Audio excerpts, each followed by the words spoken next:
Behavioral economics has received the ultimate accolade. Richard Thaler of the University of Chicago Business School has been awarded the Nobel Prize in Economics for his work in this area. Economics over the past 20 to 30 years has become far more empirical. Leading academic journals do still carry purely theoretical articles, but far less than they once did. Read more. The academic behind nudge theory has won the 2017 Nobel Economics Prize. This shift towards the empirical takes two forms.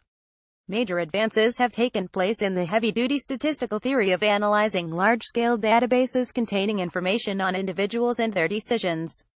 This was recognized when James Heckman and Daniel McFadden were awarded the Nobel Prize in 2000.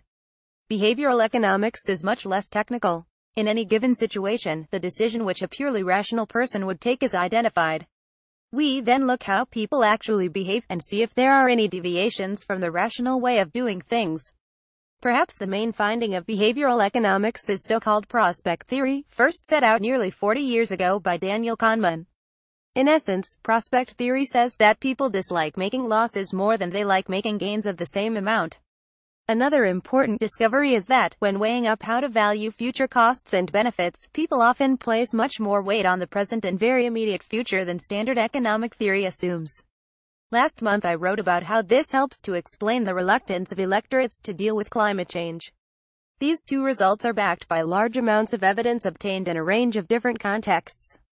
So now they are being integrated into economic theory. But many economists are altogether less sure about much of the rest of behavioral economics. One of the issues is that it often gives the impression of being rather ad hoc.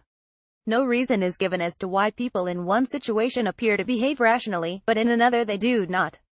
Very few guidelines have emerged as to when we can expect to see deviations from rationality. Another issue is that many economists are prepared to accept that non-rational behavior might be observed at a point in time. But in a reasonably stable situation, people will learn over time to be rational. Behavioral economics is not just about advancing knowledge on the workings of the economy.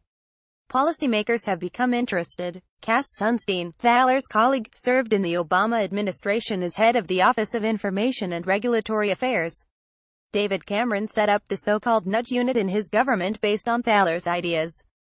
Thaler claimed 10 years ago that a nudge could lead to better investments for everyone, more savings for retirement, less obesity, more charitable giving, a cleaner planet, and an improved educational system. In his 2016 book Misbehaving, he has backed off the extravagance of these claims. Still, whatever the doubts and qualifications, behavioral economics has made a big impact. An economist can no longer be said to have a good training if he or she is not familiar with its main themes. Read more. Why can't we confront climate change? Behavioral economics explained. City AM's opinion pages are a place for thought-provoking views and debate. These views are not necessarily shared by City AM.